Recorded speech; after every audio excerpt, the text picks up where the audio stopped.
Hey Belly, you ready to go to work? How many days? 22. Getting there. We're getting there.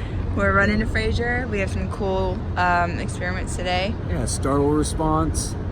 I have a quality of life survey with the University of Boston. That's a little new thing they're throwing at me. So we'll see how that goes. And then ECG. Gonna check out my heart this afternoon. So With some weights mixed in. definitely gonna get some weights mixed in. And then you'll be rewarded with a Kroger trip. All right, let's go. Yeah, we got. Okay. Whenever you're ready. Okay. So basically what we're doing is we are doing an echocardiogram, which is ultrasound of the heart. And we're looking at the overall structure and function of the heart.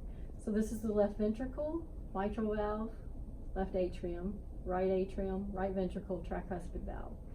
So this is the main pumping chamber of the heart. So we're looking at the walls and making sure they're all come in together and release together.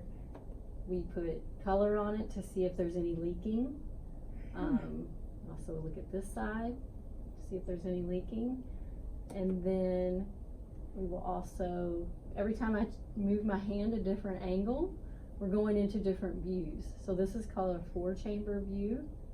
And then I just slightly angle, and now we're in a 5-chamber view. So this is, now you can see the aortic valve. So we'll take a picture of that. And Jared, don't breathe.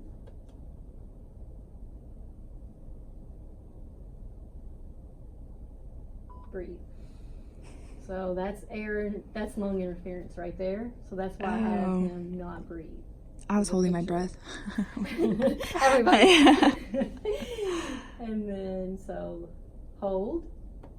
And I'm going to put color on the aortic valve. Jared, just keep holding. Breathe if you have to, breathe. So we're looking for any backflow of blood, which would mean that the two leaflets are not coming completely together, sealing it off during a contraction, which is not uncommon. And then put this little cursor, blow your air out.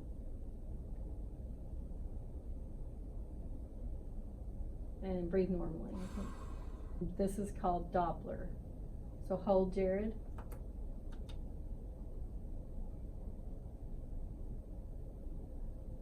Breathe. So later I will do measurements on all this to make sure it's normal. And we have beautiful pictures. Awesome. Don't let anybody tell you otherwise. I'm beautiful on the inside. Yes. You do have a heart, so. If she ever says you're heartless, say, well, I got pictures to prove. You were there, you saw it. I feel like he usually tells me that.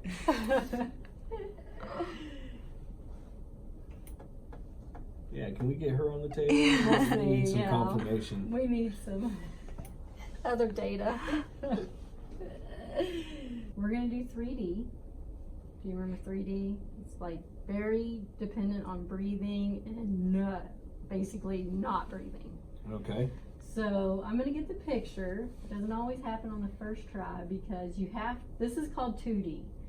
You have to get a good 2D picture to get a good 3D picture. But once you're in 3D, you can't adjust the picture. Oh, hold.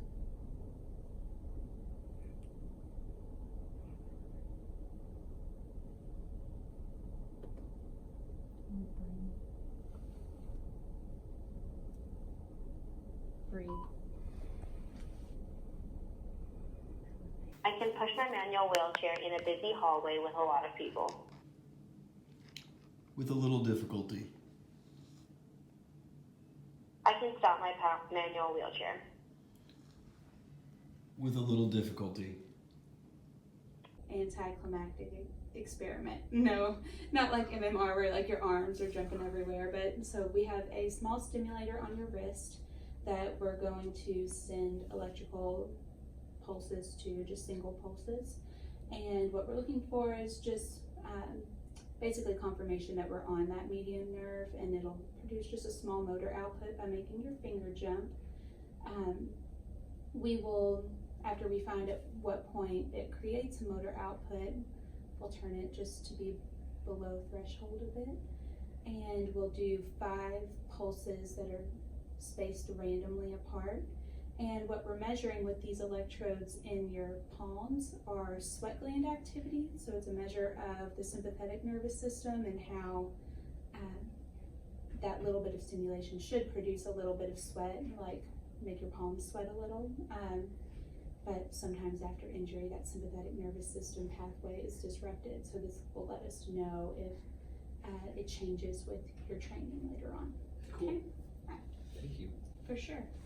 So right now, Kayla will be giving you a warning every time when a stim pulse is about to come. But once we find that motor threshold, it'll just be quiet and dark and warm in here, and she will, about every 1.5 to 2 minutes, like send a pulse so that it's random and unexpected, and we'll measure that sweat gland activity. Like those will be like our test Cool. pulses. And this is called SSR. Sympathetic skin response. Cool. Yeah. Thank you. Yeah, for sure. Right here. There we go. Alright, take it down just here. What are you at right now? 11.3. 11 milliamps. We got the motor output, so a little different than the 280 during MMR or something. Like just being on the nerve, it's super, super sensitive. What did you see? Will you do another one at about 11 I just keep sneaking closer. He just watches hand over here. Here we go. So that's our indicator that we're on the nerve well. So it directly activates your fingers. It's directly feeding into those muscles. So we're on the nerve, that's good. Now we're going to take it to a sub-threshold level for the test pulses.